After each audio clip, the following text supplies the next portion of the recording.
Thank you all the speakers first of all for an excellent session on diabetes in elderly. Before I start this, I think I welcome suggestion by Dr. Puneet Saxena that we should come out with a monograph on diabetes in elderly, because now we will see more and more people who are living in their 60s and 70s. They are either having newly diagnosed diabetes or long-standing diabetes with complications, comorbidities, which require particular attention. So we need to focus on that area and we need to come out with that monograph. So that will be one of our future projects of diabetes in elderly group, and probably we will work this year also related to this project.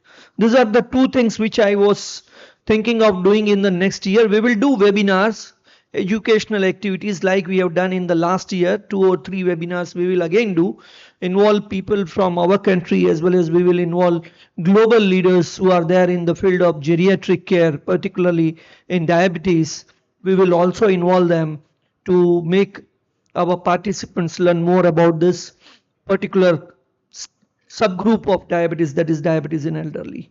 So these are the two things which I think in our country we are not having good data, and we can do a prospective study to find out elderly people with type 2 diabetes, prevalence of frailty, sarcopenia and mild cognitive impairment, because that is the need of our. And these are few simple scores which are there in the literature which we can use in our clinical practice. The frail score, which is very easy to calculate in a daily clinical practice.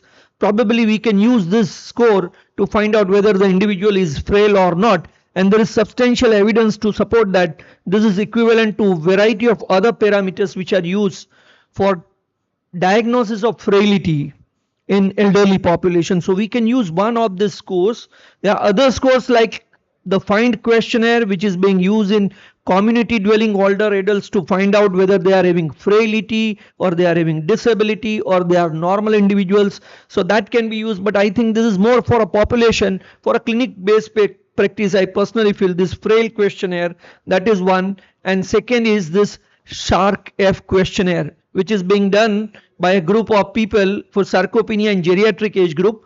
But we can do specifically in diabetic individuals to find out whether how they fare as far as this SHARC-F questionnaire is concerned. This is also very easy to do in routine clinical practice. If people they are having body analysis, and if we can involve grip strength also, then we can also find out about sarcopenia apart from frailty. So this we will include in the questionnaire along with the general EMR what we are collecting in routine day-to-day practice, and this we can do on a prospective basis in people who are coming to our clinics, who are elderly, who are about 65 years of age, over a period of 1 month, and then we can collect data from all the centers across the country, and we can do analysis, and we can come out with very good data related to this particular problem, which is highly relevant in elderly population.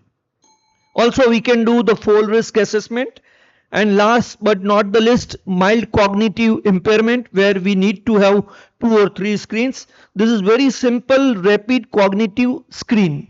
This is still not validated in our country, but in Western countries they use this particularly in perioperative settings to find out individuals who are at risk of developing cognitive impairment related problems in the immediate postpartum period, like delirium, agitation and other things. So this is very simple to do.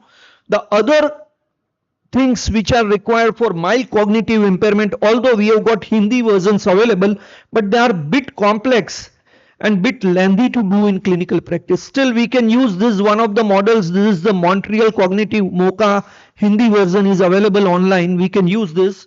And the another one is developed by Nimans, which is a Hindi cognitive screening test, which also we can use for mild cognitive impairment. But these are bit lengthy, and this requires probably training of our staff, because this will not be possible for healthcare provider. Our staff or our resident doctors, they need to train for this, then and then we can implement that. But before that, this is a very simple scale which we can use in our clinical practice to identify people who will be at risk, who are likely to be at risk of mild cognitive impairment. So these two things together with, very sorry,